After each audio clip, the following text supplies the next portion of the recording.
Hey, I'm trying to do this crossword. What is it called when one masturbates while wearing a condom? What? No, I don't know. But by the way, can you help me move? Yeah, I mean, sure. Also, it's slapping the ghost.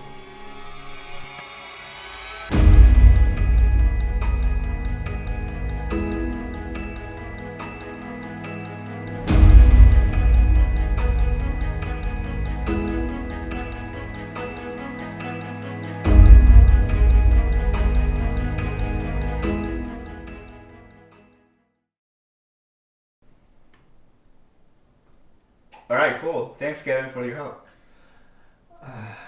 Are you sure this isn't too many figures, man? What are you talking about? All right, Marco. We need to talk.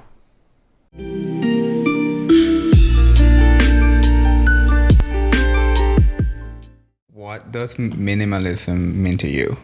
Like, what kind of things come to mind when you think about that word? So I remember when you first came to me and started talking about minimalism, and obviously when I first thought minimalism, I thought, oh, just living with the absolute bare necessities, just thinking, just your toothbrush, a few clothes, literally, like when I say bare essentials, I mean quite literally only that. But as I started watching videos, as I started doing more research about it, I came to realize it's more of a concept. It's not necessarily like a hard guideline of this is how you should be living. It's more like we should all seek to do more with less, so to speak. Oh, I like that. Yeah. What about you? To me, well, when was it? I think I began watching Machiavelli. He's known for his film called Minimalism. But I watched the video first. He made one about minimalism. And like he just started doing all these things of like working with your chair because you don't need to buy weights. It was just making fun of the concept and like sitting on the floor with one cup kind of thing because that's all you need. So it's kind of like what you describe it, like the bare necessities. But as I learned more about it, at least to me, it means having things, not buying excess. Yeah, because I buy a lot of things. I spend a lot of money on things that I don't need, but it doesn't become like unhealthy, at least in my opinion. I buy things that,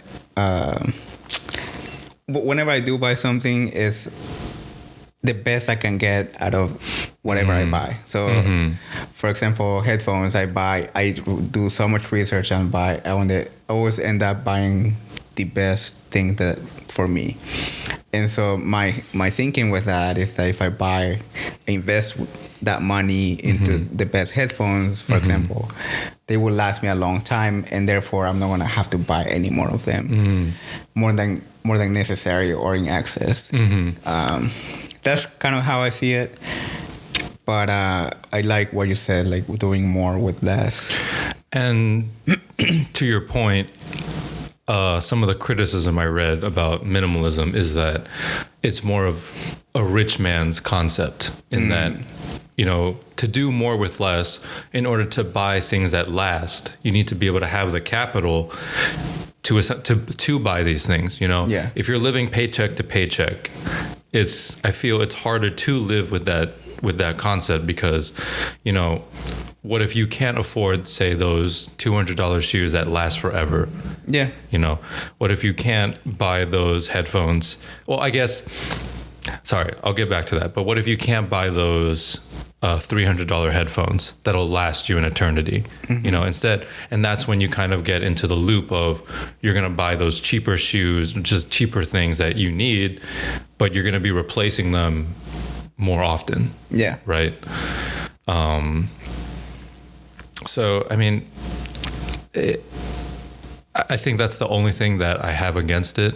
It's just harder for people who don't have enough money to live with that mindset, I suppose. You know, it's easier for them to have less, for sure, because simply speaking, they can't afford it. But then, you know, I find they kind of end up digging themselves even deeper because they have to buy more things on a regular basis to keep up. In a sense, you think then could it be seen as a luxury lifestyle then, kind of, maybe? Perhaps. In some light? Yeah, to a certain degree, I do think that people who are, I guess, comfortable with their lives can afford to kind of think about like, to even get to the point of saying, I have too much, I need to get rid of it. Yeah. You need to have a comfortable salary or, you know, a comfortable amount of money to even have that much stuff to begin with. You know, you're not going to have that much stuff from just simply getting it for free. Yeah. You know, unless you do dumpster diving, but that's a different story. But yeah. I mean, and just for the audience to reference, the reason why we came up with this topic was because at least, I guess exhibit number 1 over here is my poster wall. It's, at least in my opinion, it doesn't look like overwhelming. But I guess for some people, it could be seen as like, oh, you had too much stuff, or I don't know, do you even need those things? And to I guess to address those comments, at least to me, I think I buy everything as a memento of the things that I've experienced through anime, like the storylines, the artists, however they have impacted just even a tiny bit of my life. And if I really like that story, then I think it's always nice to just look back at it and remember, you know, at least some moments out of that story that you watched. Like whenever you bought this, I like to look back and remember it. And to your point, in Matt D'Avella's Minimalism documentary, he interviewed, I forgot their names, but they are quite literally called the Minimalists. And yeah, I think they started that movement. Yeah. And they quite literally say during that documentary that if you like books, you like books, you know, like if you like certain things, you like certain things. The whole point, and their point was the whole thing about minimalism is that it's adaptable.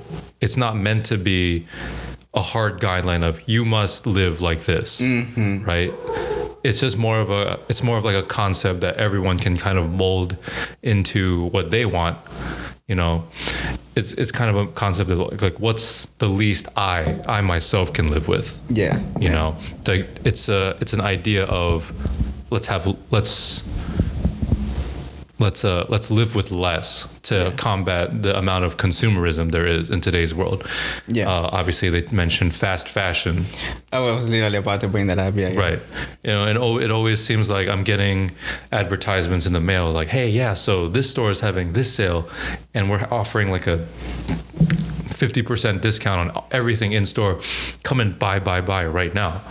But then, you know, I myself am not usually enticed by that, mainly because I try to wear things until they're mostly worn out.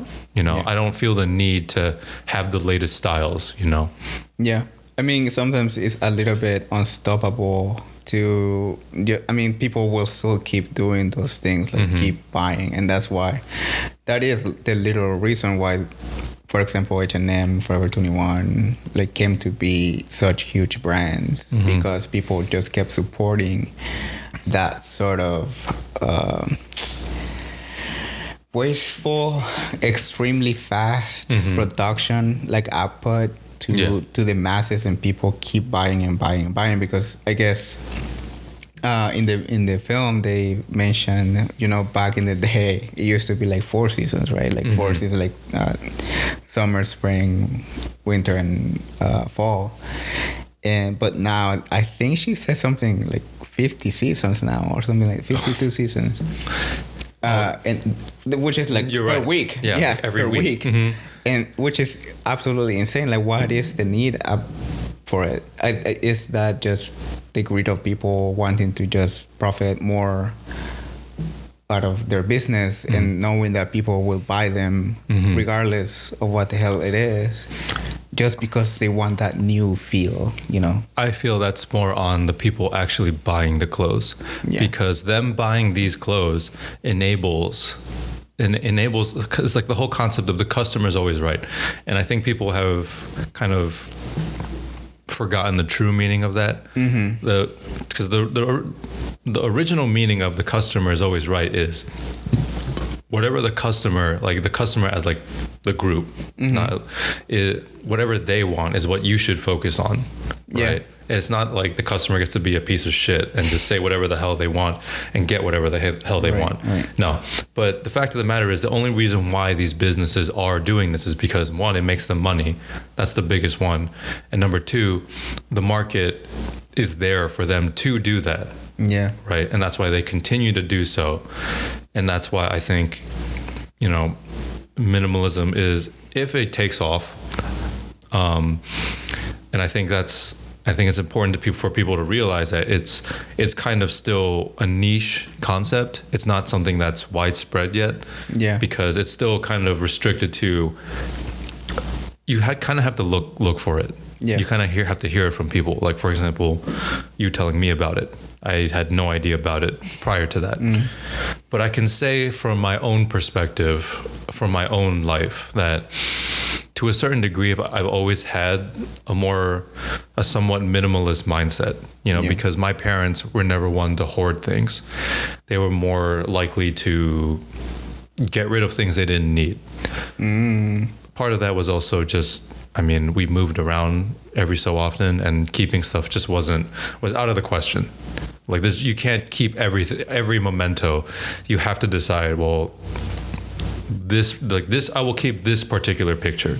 Yeah. And I'll like the others, I'll just kind of toss out by the wayside. And I know we mentioned the whole idea of minimalism being more of potentially being more of a luxury lifestyle. When I got out of college, I had a decent amount of student debt. Who doesn't at this point? Yeah. And I lived at home. And then one day my parents just told me, all right, we're going to buy a house. And I'm like, cool. And you're going to pay for it. I mean, obviously I was surprised, you know, because I was still in an entry-level job, and I was making enough to kind of get by, but I wasn't making anywhere near enough to pay a mortgage, right? So then the moment we bought that place, you know, I was paying the mortgage, the electricity, gas, you know, all those extra fees that come with owning a house, owning property. You know, I found myself being constantly limited, obviously, by money. And I couldn't afford certain things. I never went out with friends. I didn't buy all that many clothes.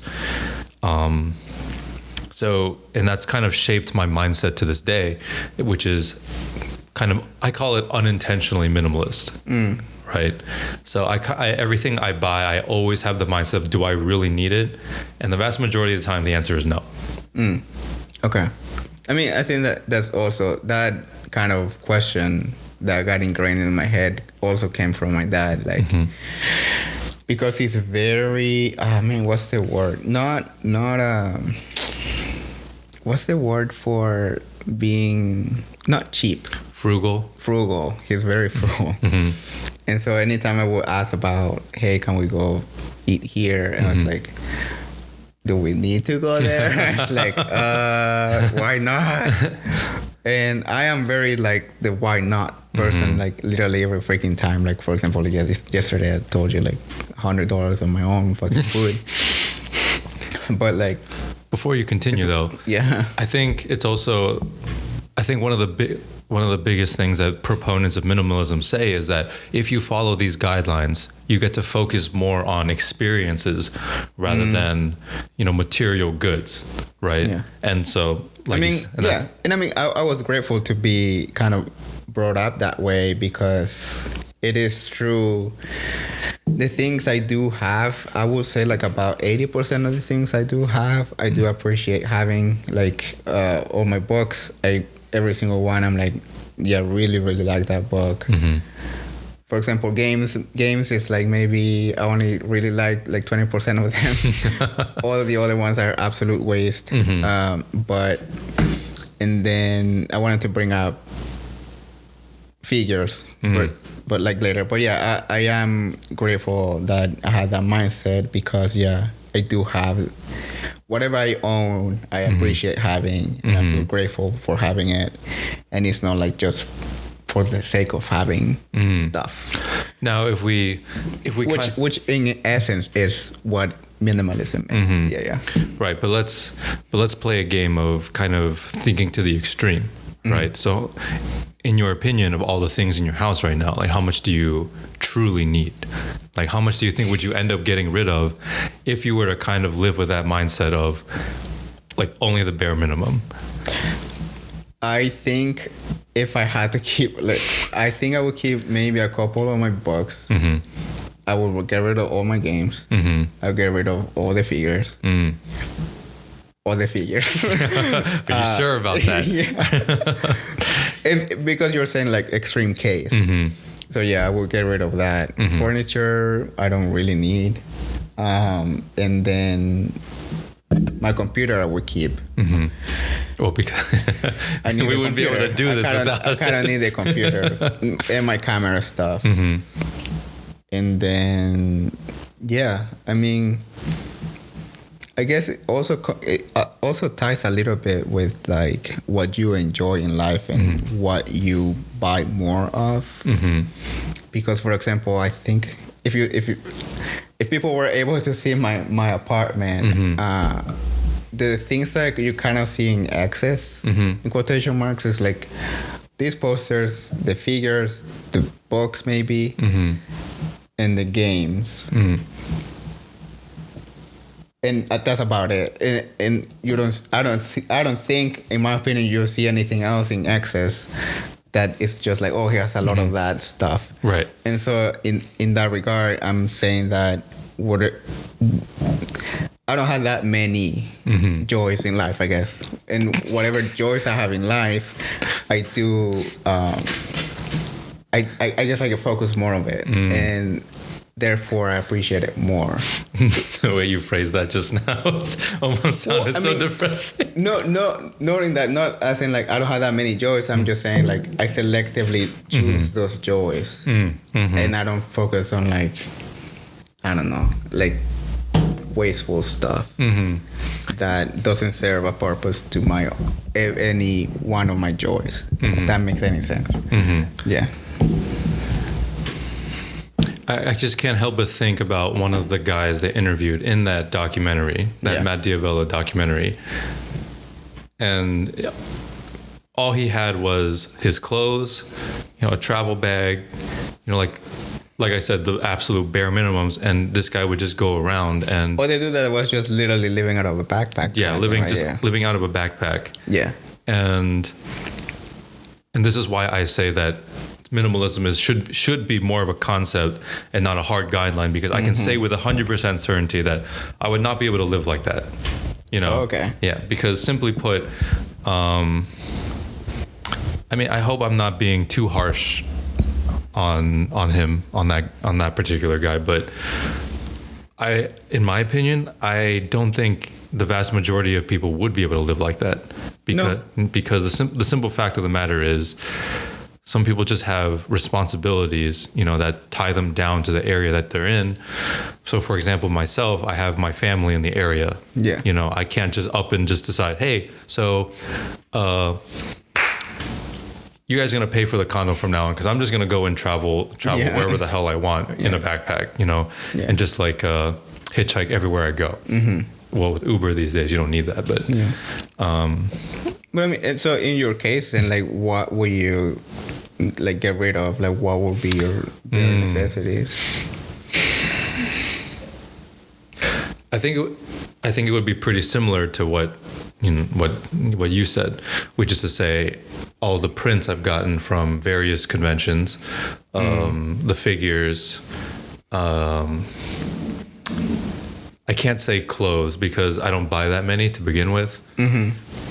I just don't have that many possessions. I mean, I guess some of the tables I have that my parents have bought over the years, because like, oh, you could totally use this. Like, no, like, yeah, it's like, but no. If I really had to choose, it would definitely just be, like all the figures, all the prints, a bunch of the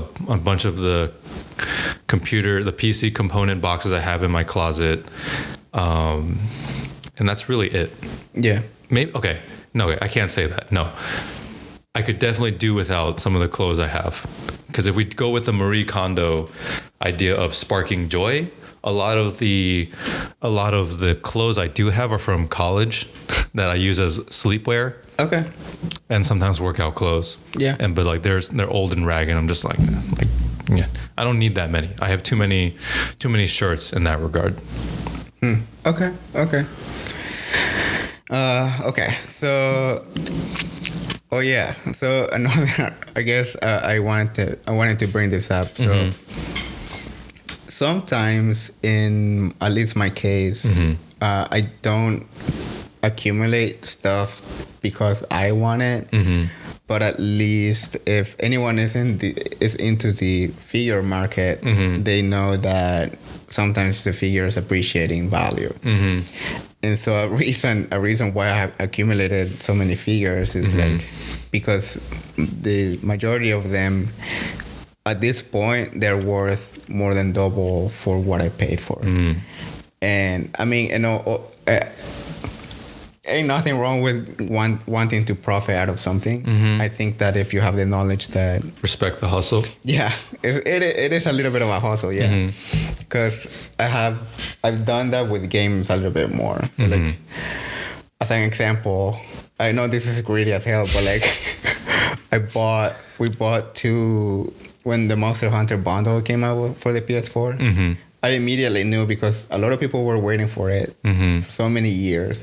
The game was actually really, really good. It was improved a lot from the previous generations. Because I have played the previous generations, I was just like blown away. Like they had improved the game dramatically. And so therefore, the thing is, I knew the game was going to be good. It was going to sell well, at least in this area. And so I bought two of the bundles. I think they were $400. One of them, I sold them for... Both of them I sold them for $1,300. So like it is that... yeah, that was literally like almost three times the profit. And I think I've always been like kind of like that. Not always, sorry. That's not... I mean, a greedy little bitch. Yeah. I am kind of ambitious and greedy. But it has been like in my later life now that because I have more money, more capital to invest, then at least for the things that I know that I'm gonna like appreciate, then I do it. And so like that's also another reason why I do it, not just because I'm a hoarder, pretty much. Now, before we continue, though, let's talk about how I think everyone knows at this point that in the anime industry, merchandise is an important part of it. You know, obviously, you have figures, you have posters, you have keychains, you have Blu-ray discs. You know, you have all of this stuff. Art books too. Art books. You know, CDs. There's a lot of stuff. It's huge. You know, and obviously it's kind of like the whole idea of, well, we have to support things we like, right? But then where is the limit, right? Because how much of that ends up just being excess? Like, do you really need that one figure, right? Do you really need that Blu-ray bonus disc? Like, do you really need it? Chances are is no. So I guess we can. What I'd like to discuss is like, how do we reconcile the whole concept of minimalism with the anime industry? Wanting to appreciate, yeah. Right. Because the way I see it, so obviously some of these prints aren't from the original original, I guess, publishing company. Yeah. Right. These are freelance artists who create this amazing art and they sell this stuff for a living. Right. So. So to your point, how do we reconcile it in what I do? So for example, the Ghibli one. So obviously artists, or at least for people who don't know, so when you go to the artist alley at a convention, they will have the booth set up, and so for any art, most of them will offer the print in different sizes. So it will be like a little one, like a medium one, and then a large one. And obviously the prices go up as they get large. And so the way I see it, when I do truly want to support an artist, I buy their most expensive thing. In that way, one, I support them monetarily that much more, and on the other side, to me, it benefits me because I only buy one thing or like very, very little. And so it's not like I'm buying excess because I just want to support them. And same thing for them, Lucy Sky, really, really cool artist. Same thing. I bought the largest print they had available, and that's just my way to support them. Like more money, and just for me to have one really cool thing. Yeah. And that way we keep it minimalist. Yeah. And I know we mentioned before, like, what if we were to decide, hey, I just want a few of these. I can live with only a few of these, just to downsize, right? Like, I guess my question would be then is, like, would we continue? Because you want, like, on one hand, you want to continue supporting the artist. Yeah. But what if you don't necessarily want to have the stuff, you know? And that to me is the big question. It's like, you want to give them money to support them, but what if you don't, like, want to clutter your wall with extra things, you know? So, but then at the same time, we can go back to the whole idea of making minimalism what it is you want it to be. Yeah. You know, we can go back to the whole idea of, I mean, I really like anime. Like, and I know you do too. That's why we started this in the first place. Yeah. So, you know, it's always an interesting thought experiment, you know, because obviously you want to be less wasteful. You don't want to impact the environment too much. Yeah. But you also want a memento, like you said before, of all your experiences with these stories. Yeah. Because as we get older, you know, it's harder to remember all of these instances, you know, all of these memories, you know, because just more things are happening in your life. You know, obviously you're going to remember the biggest things, but like some of the stuff that, you know, you kind of forget about. And I know you could probably argue that if you forgot about it, it wasn't that important to begin with. But, you know, like, that's what I always say. Yeah. But at the same time, you know, certain substances impact your ability to remember these things. They don't help. Yeah. Yeah. And I know I told you this before, but some of the figures I have them because they remind me of how much enjoyment I got out of playing, either watching the anime or playing the games. Okay. You know, and that's kind of just the way I look at it, at least. So I guess, like, I think you gave me this exercise the other day. Like, if you could only keep 3 figures of your collection, which ones would you keep? Of the ones I do have, I would keep the Xenoblade Chronicles, both Mithra and Pyra, you know, because like I mentioned to you, they're part of a set. You put them together and they're posing next to each other, and it's really great. It's cool to me, at least.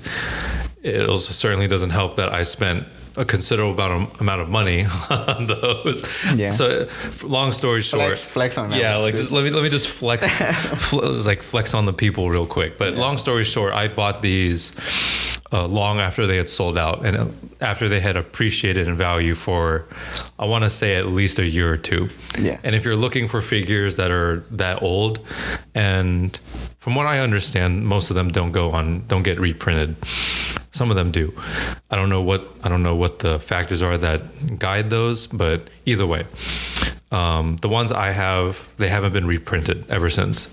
And because of that, they appreciate and value. And I spent I was about to say the value, but I'm like, I think I'll keep that hidden for the time being. I was about to say it too. Okay. I'm just like, okay, let me just not mention that. But either way, yeah, Xenoblade Chronicles 2 was a really fun game for me. Okay. So, and that's why I kind of feel attached to those. Those are the ones that you would. Then I'm just like, I would absolutely keep those. And in fact, I'd say if I really had to choose, they would be the only ones I'd keep. Really? Yeah. Okay. Because this would be a boring exercise if I like just follow the idea like, well, everything is meaningless in life. But we got to have something. Yeah. We got to have something to hold on to. Yeah. You can't. You can, but I just don't agree with the whole idea of just only continually seeking out new experiences. Yeah. You got to remember the old sometimes. Yeah. And I think I'm going to tie a little bit back to the luxury because we don't have to, I guess, go back to having the bare minimal when obviously we have, I guess, the resources to buy or purchase the things that we get joy out of. Like, for example, I could in theory, get rid of all my stuff, but do I have to? Like, what would be the drive to do that? I guess also something else that Machiavelli mentioned is that the less clutter you have, the more mind space you will have. So like the more things that you're gonna have to, the more things you're going to be able to focus on. And when it comes down to that, you think of more important things in your life than you would not maybe think because you're too stressed of keeping track of all your possessions. And I think that's actually really important in life. Like, I think you only have one life, man. And like, if you don't enjoy the moments, because you're just stressing out, like, oh, I have too many things, then you're not really living. And I think in some way or another, if minimalism can give you the clarity to pursue those memories and those moments in your life that will make you a little bit happier with yourself, then absolutely you should at least adopt some of those principles. Perhaps what he's going off of is the idea of sensory overload, you know. And I watched an episode of Tidying Up with Marie Kondo, and what immediately stuck out to me was that they weren't in hoarder territory, but they did have a lot of stuff that just frankly wasn't needed, you know. They just had papers everywhere. They had old clothes that they would never think to pull out anymore. And I think, you know, it's like once you kind of declutter yourself, declutter like your belongings, the thing is, it was hard for me to relate to them simply because like my closet doesn't look like that. Like I don't have clothes kind of just teetering on the edge of just like tipping over and like burying you in an avalanche. Like if we were to take all of my clothes in my closet and just kind of lay them out, I really don't have that much. You know, I only use about a third of my closet. It's a walk-in closet, so it's somewhat big, but if anything, my mom keeps more stuff in my closet than I do in mine. So I do understand, though. We've been saying, I do understand the whole like idea behind it. Like clear your mind, clear your mind. Think about things that are truly important to you. You know. But I do want to say that this isn't a one-size-fits-all kind of thing, right? Like some people just hold a lot of sentimental value for their belongings. Some people like the idea of surfing through their clothes, looking for that perfect outfit. And I think at the end of the day, that's fine. You know, whatever brings you joy in life, I think that's what the message here should be, which is whatever brings you joy in life, unless it's, you know, bad stuff. But that's a very vague, very vague description. But whatever brings you joy in life, just do more of it, you know, or at least try to. Yeah. And then I guess my last point with this minimalism thing, I agree with you. I think the beautiful thing about it is what you said, like you can mold it to whoever it is. Like you said, you can need, if the person is okay with like just living out of a backpack, that's fine. I have contemplated the idea of just living out of a car, but like, you know, that's I don't know. I think I would like to try it, but it's not like a thing that I was like very serious about. Or not like, for example, like you, we had to buy this freaking table. Okay. Because I didn't have anything. Okay. So like background on that. This guy right here sitting across from me had no table prior to me convincing him like, hey, if we're gonna do a podcast, we need a table. Yeah. I mean, the whole thing was like, I don't need a table. I mean, like, I don't have a TV. I don't have a lot of things. I literally, like, I even asked you, I was like, hey, so when guests come over, where do they sit? And like, they just sit wherever on the floor. And I'm like, are you serious right now? Like, this is how you do it? I mean, at that point, I had a couch. You know. Did you? I thought you got the couch after. No. You got that before the table. Okay. Yeah, I had to have it before the table. Yeah. But I mean, the whole thing is like, if people come here, they come not because of a fucking table, but like they come to visit me. Right. And like, no, but yeah, I know, and I get your point. I know. I guess it's not that I was being extreme. It's just that I guess I really never thought about it. And yeah, I think it would be interesting for sure to go around asking our friends, like, if you looked at your current possessions, you know, what would you? Well, okay, we would have to add the caveat of like you have to kind of like give away some stuff or like throw away some stuff and like get down to some baseline level of belongings. Like, what would you get rid of? I would actually be curious to know what some of our friends would say, you know, because some of our friends, we know they have fast cars. They want the fastest cars because that brings them joy. They want the expensive clothes because that brings them joy. Some of them want, you know, nice shoes. I know one, maybe hopefully he'll listen, but I know one, my friends has a lot of shoes. So maybe, yeah, we'll do an exercise with them. Like, which shoes will you keep? Yeah. Which ones spark joy? Yeah. You know?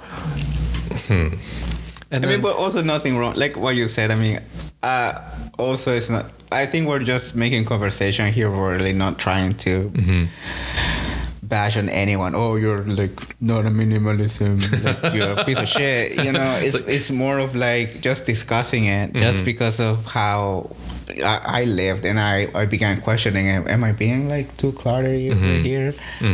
And it's just an interesting topic to talk about. It's not like, oh, if you don't do this, you're, or like because I'm doing this, I don't think I'm better than anyone else. It's just, I guess it's just a nice thought experiment. I'm gonna send out a mass text to all the people I talk with. I'm gonna say, if you can't call yourself a minimalist, I'm not talking to you ever again. Yeah. You know, I'm gonna draw the line. Start drawing the line right now. I'd be like, yeah. Like, you have too much stuff. Ah, man, I'm sorry, man. Yeah, but you need to cut that out, or else I can't be your friend. Yeah. In fact, we can say something like, hey, I'm being minimalist with my friends.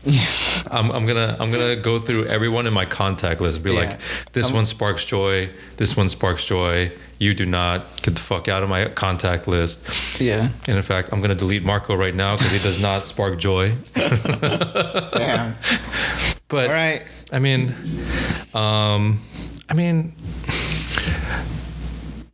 man, what was I gonna say? It was. I don't want to make it sound like we're being wishy-washy here. You know, is we're not. I just we're trying to get across here is that minimalism at the end of the day is once again what you make of it. You know, as long as it's not, you can't say you're minimalist and have like clothes everywhere on the floor. Be like, but I need all this. Like, no, you really don't. Like, you can't say you're minimalist and I tell my mom this all the time. I'm like, Mom, you can't buy this thing just because you'll think you'll use it within the next year or something. First of all, that's too wide a range. Like like what if like I've seen her buy so many things that just get left in the dust. You know, I'm just like, why did you buy this in the first place? And she'll go, it was on sale. I'm like, okay, I get it. Your Asian instincts prevent you from passing up on a good sale, but we really didn't need this. You know, and she also floated the idea again of, hey, so when are we going to move to a townhouse for you? And I'm like, are you kidding me right now? Like, we're not even using up all the space in this condo. Like, you want me to spend more money on a townhouse? Absolutely not. Like, get the hell out of here. Obviously, I didn't tell her that, but, you know, but it's kind of, to me, so I'm going to go back to what I think minimalism is. And that is to say, to me, minimalism is a healthy balance of buying the things that you really enjoy, but also kind of making use of the space that you do have, you know? And once again, I can cite my own experiences, but we have another house that's like 5,000 square feet. It's not used at all. Like all 5,000 square feet is not used to its full potential. There's a lot of empty space. There's bedrooms that aren't in use. The basement area, like there's nothing in there. There's like a few chairs and whatnot, but it's not in use. And that to me is just wasteful. You know, like and I think that's what I kind of want to continue going with in life, is just trying to be as efficient as possible. You know, obviously I like anime, so I'm going to continue buying, all the fake shit, buy it. Like all my waifu pillows and whatnot. I don't actually have waifu pillows, but maybe no. I mean, but I'll probably still buy figures. You know, I'll probably still buy prints from artists. But I want to believe that I have the self-control to know that, hey, like enough is enough for now. You know, if I want more, I'll need to think about getting rid of the stuff that I currently have, you know, things like that. Yeah. Like I said, like, I think as we go through life, or like, never mind, sorry. As I go through this, I guess, anime industry world of, so it is a shit ton of fucking merch. Like, it's so many series too, that, I mean, you cannot get to them all. And like, you just had to pick and choose which ones you're gonna put your time into. Because as of late, I don't think I've watched any of them, any series, maybe in the last 3 months. Maybe because you've been being busy doing certain other things that will not be mentioned. I've been wasting a lot of money partying my ass off. But like, I mean, I guess it comes back to, you know, experience life more. And it's not that I don't like anime anymore. It's just like, I guess I just haven't had time. You've been focusing more on real life experiences. Yeah. But I mean, obviously, when I actually sit down and watch it, it's like, oh, this is actually pretty cool. Like, it's funny and all that. And yeah, I will keep on, you know, when I see the things that the conventions, it's like, oh, fuck, I need to buy it.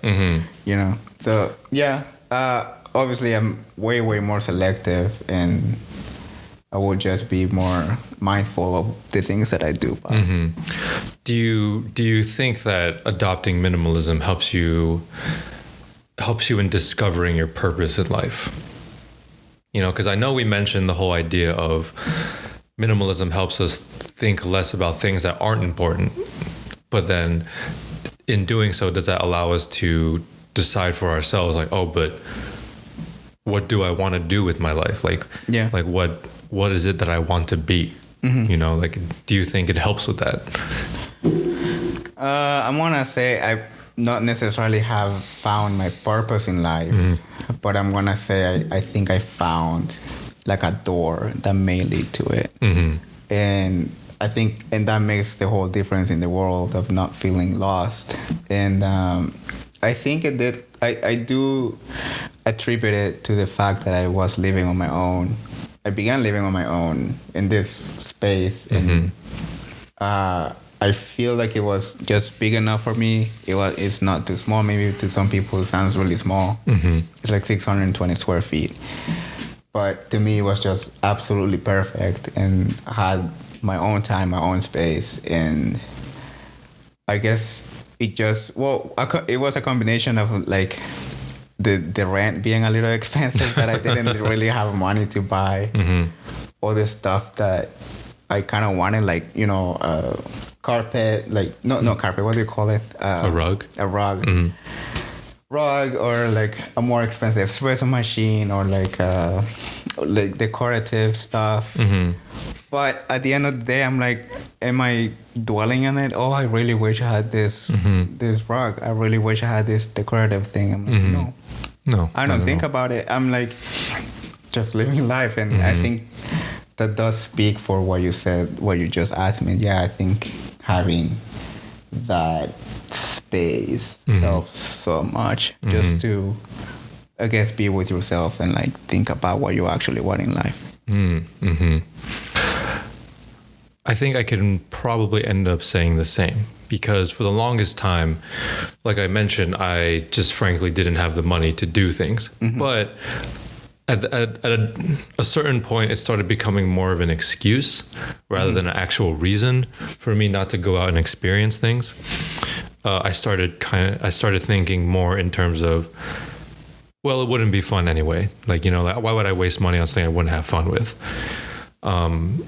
But as I suppose I've gotten a little more comfortable in being able to say, like, well, yeah, it would be nice to have, you know, this thing, but being able to go out, hang out with friends is currently the more, I guess, fulfilling, like fulfilling experience, you know, because at the end of the day, the figure, like the merchandise that you want will pretty much always be there, you know, like, although I appreciate it in money. Yeah. But the friends around you are not always going to be. Yeah. You know, I can say that right now. Some of the friends that I used to hang out with, I mean, we've lost contact to a certain degree, but you know, but it would be nice to be able to reconnect with them a little more, you know, and also go out there, experience more unknowns, just meeting more new people, you know, trying new experiences, all of that. Yeah. You know, and to be able to find that balance between getting new experiences and buying like merch, I guess, like things I actually really enjoy. Like I'm still searching for that. But you know, I can't say right now that I regret anything. You know, I can say that I'm living the fact that I'm able to work on a podcast, you know, like just do something that I enjoy that's not just work. Yeah. I'm grateful for that. You know, that's good. So what you're saying is, I really need that Shure SM7B microphone. So, you know, I mean, I really need it. It sparks so much joy within me. So that means we should buy 3 of them. We need to drop like $300 on microphones. Yeah, dude. Oh, right, absolutely. No problem. Let's just do it, dude. Experience. In fact, it'll be a combination of consumerism and experiences. All right. That's what we'll do. Yeah. Yeah. But I agree. I mean, and you have any other thoughts? No, I think that was a good closing note. Anyone listening still this far in the podcast, thank you so much for sticking around. Hopefully this was a little bit interesting for this much of your day. Thank you. And if you guys have anything that you want to mention to us, any questions, you know, if you guys want to discuss anything about minimalism, you know, feel free to hit us up.